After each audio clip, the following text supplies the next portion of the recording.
Сәлеметсіздер ме?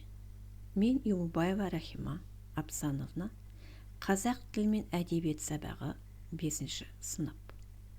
Сабағымызды бастайық. Балалар, сабақтың тақырыбына болжау жасап алайық. Суретте баланың қолында не бар? Ол ақшаны не үшін қолданады? Ойланыңыздар. Дұрыс, балалар, баланың қолында ақша бар. Күнделікті затын алу үшін қолданады. Ендеше балалар, бүгінгі сабағымыз тәуелсіздік символы ұлттық теңге. Оқу мақсаты тыңдалған мәтіннің негізгі мазмұнын түсіну және нақты ақпаратты анықтау. Тірек сөздерді дұрыс қолданып, иллюстрацияларды сипаттау. Балалар, бүгінгі сабағымызда кездесетін жаңа сөздермен таныса отырайық.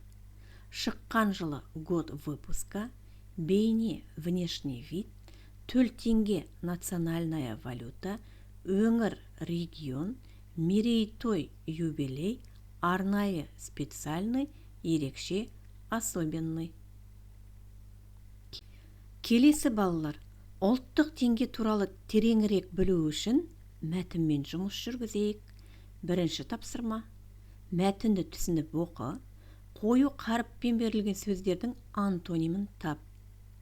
1992 жылы 12 қарашада еліміздің президенті Нұрсұлтан Әбішұлы Назарбаев Қазақстан Республикасында валюта енгізу туралы жарлыққа қол қойды. Ескі ақшаны ұлттық теңгеге айырбастау 15 қарашадан басталып 20 қараша күні аяқталды. 1 теңге 500 сомға бекітілді. Ұлттық валютаны теңге 100-ден 1 бөлігін тиын деп атайды. Ұлттық теңгені жасауға 2 жылдай уақыт кетті. Теңгенің бірінші бетіне қазақ халқының ұлы тұлғалары бейнеленеді. Қазақ валютасының жобасын жасаған суретшілер Тимур Сүлейменов, Меңдібай Айлин, Ағымсалы Дүзелханов, Қайролла Әбжәлелов. Алғашқы ұлттық валютамыз Англияда, алғашқы тиындар Германияда жасалады. Теңгені елге 4 Ил-76 ұшақтарымен әкеледі. Ұшақтар Альбион еліне 18 рет қатынады.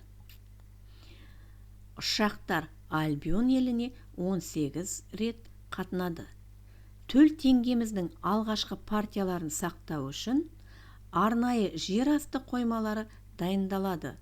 Осы қоймалардан ұлттық теңгеміз еліміздің барлық өңіріндегі банктерге 8 күн ішінде жеткізіледі. Ұлттық валютада елдің өткені, бүгінгі және болашағы бейнеленеді. Балалар, дескрипторға назар аударайық. Жарайсыңдар балалар, жауабын тексеріп көрейік. Ескі, жаңа, ұлы, қарапайым, алғашқы, соңғы. Балалар, екінші тапсырмаға назар аударайық.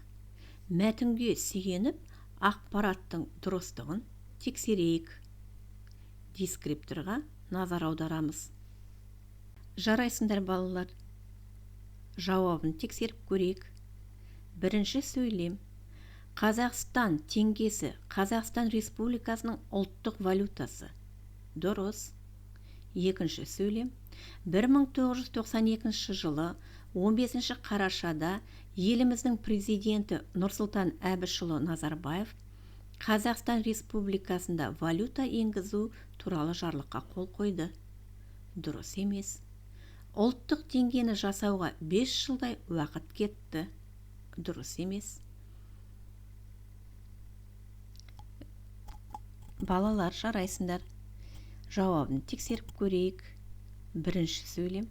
Қазақстан теңгесі Қазақстан Республикасының ұлттық валютасы. Дұрыс. Екінші сөйлем. 1992 жылы 15 қарашада еліміздің президенті Нұрсұлтан Әбішұлы Назарбаев Қазақстан Республикасында валюта енгізу туралы жарлыққа қол қойды. Дұрыс емес. Үшінші сөйлем. Ұлттық теңгені жасауға 5 жылдай уақыт кетті. Дұрыс емес. Төртінші сөйлем. Алғашқы ұлттық валютамыз Англияда, алғашқы тиындар Германияда жасалады. Дұрыс. Бесінші сөйлем. Теңгені елге 4 Я-40 ұшақтармен әкелді. Дұрыс емес. Алтыншы сөйлем. Төл теңгеміздің алғашқы партияларын сақтау үшін арнайы жер асты қоймалары дайындалады. Дұрыс. Жетінші сөйлем. Осы қоймалардан ұлттық теңгеміз еліміздің барлық өңірінде банктерге 5 күн ішінде жеткізіледі. Жақсы балалар, үшінші тапсырма. Тиісті қосымшаларды жалғап, сөйлемдерді оқы. Дескрипторға назар аударайық. Қарайсыңдар балалар, енді жауабын тексерейік. Мерейтойлық күміс тиыны Қазақстанның теңге сарайында жасалады. Олар күміс ақшалар, мерейтойлық ақшалар мерекелердің құрметіне арналып жасалады. Қазақстанның 10, 15, 20 жылдығына арналған тиындар бар. Бұл тиындар қолданыстағы тиындардан ерекше болады. Олар бір-ақ рет шығады. Коллекционерлер осындай арнайы жасалған тиындарды жинайды. Төртінші тапсырма. Сөйлемді аяқта. Дескрипторға балалар назар аударамыз. Ал енді балалар жауабын тексерейік. Мен сатып аламын. Сен сатып аласың. Ол сатып алады. Біз сатып аламыз. Сендер сатып аласыңдар. Олар сатып алады. Балалар, келесі тапсырма, 5-ші тапсырма. Сұраққа жауап бер. Дескрипторға назар аударамыз балалар. Жауабын тексерейік балалар. Бірінші сұрақ. Қазақстан Республикасының ұлттық валютасы не? Қазақстан Республикасының ұлттық валютасы теңге. Екінші сұрақ. Қай жылы Қазақстан Республикасында валюта енгізу туралы жарлыққа қол қойылды? 1992 жылы 12 қарашада Қазақстан Республикасында валюта енгізу туралы жарлыққа қол қойылды. Үшінші сұрақ.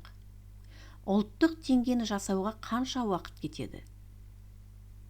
Ұлттық теңгені жасауға 2 жылдай уақыт кетеді. Жақсы балалар, бүгінгі сабақтың өзектілігі Қазақстан Республикасының ұлттық теңгесінде елдің өткені, бүгіні және болашағы бейнеленеді. Ендеше есте сақтайық. Қазақстан теңгесі Қазақстан Республикасының ұлттық валютасы. Ол тәуелсіз Қазақстанның міндетті рәміздерінің бірі. Сонымен балалар, сабақты қорытындылай келе, біз сіздерменен мәтіннің негізгі мазмұнын түсіндіңіздер, нақты ақпаратты анықтадыңыздар, тірек сөздерді дұрыс қолдандыңыздар, иллюстрацияларды сипаттадыңыздар. Балалар, білдім, білемін, білгім келеді кестесін толтыра қойыңыздар. Үйге тапсырма. Ұлттық теңге тақырыбына шағын мәтін құра. Дескрипторға назар аударамыз. Сабағымыз аяқталды. Назарларыңызға рахмет.